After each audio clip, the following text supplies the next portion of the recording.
talked about it as the bold mission and used, which is the most common example used for a BHAG, the United States moon mission. The industry that is most ripe for you to disrupt is your industry, because you understand the market, you understand the way people talk, you understand the specific pain points that they've got.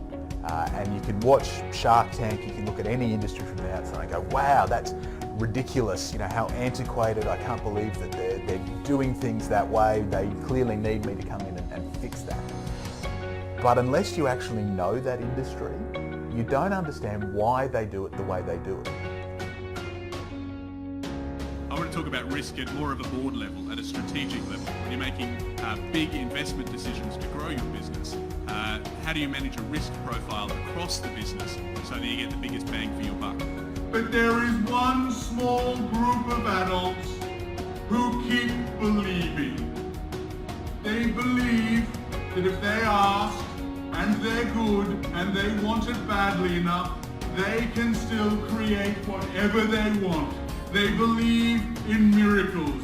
They believe that they can change the world. We call them entrepreneurs. Been quite remarkable as an insight that all the planning that I'm doing is for a much bigger capacity than I would have planned for had I not come. I'm with one of my favourite portfolio entrepreneurs, Clarissa Raywood, founder of Happy Lawyer, Happy Life and the Brisbane Family Law Centre. Thanks for joining us. Most corporate training literature out there talks about leader or manager, and often with a bias towards managers holding a business back and leaders being very, very important. What we believe, particularly in private enterprise, is you need a balance. You need a balance not just of leader and manager, but also of the entrepreneur.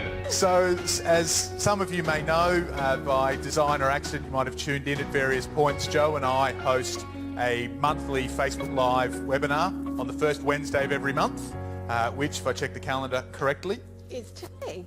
Today is the first Wednesday of every month, focused on the business of real estate. It's really good to see this conference because it does the same thing for my business when I can see they're presenting information that can help my business grow.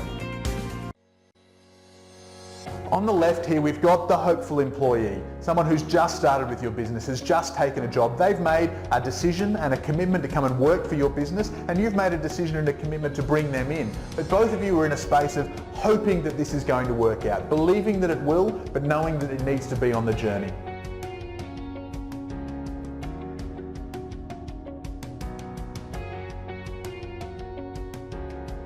Now, whenever a business owner tells me that business is done, is perfect, I get scared. I get very worried for them because it means they don't have that next big vision.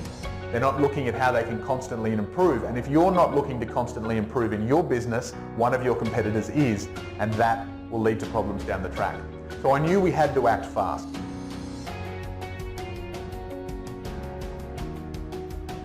And you got to be, when you're talking about early stage businesses, they don't need specialists. Yes. You need generalists. You need someone who can maybe simplify some things that are more complex than it sounds. But you got to have someone who can have that chat. There's always a great takeaway, and it just really got me thinking again, like, how can I as a business owner create something that is so savvy, sensible, smart, cool, comes in at the right time? So I'm not sure that was the purpose, but in a big picture sense, that's what it made me do. Smart, real time. You can go with that. Yeah. Could not agree more, and that's said as someone who is remarkable and modest.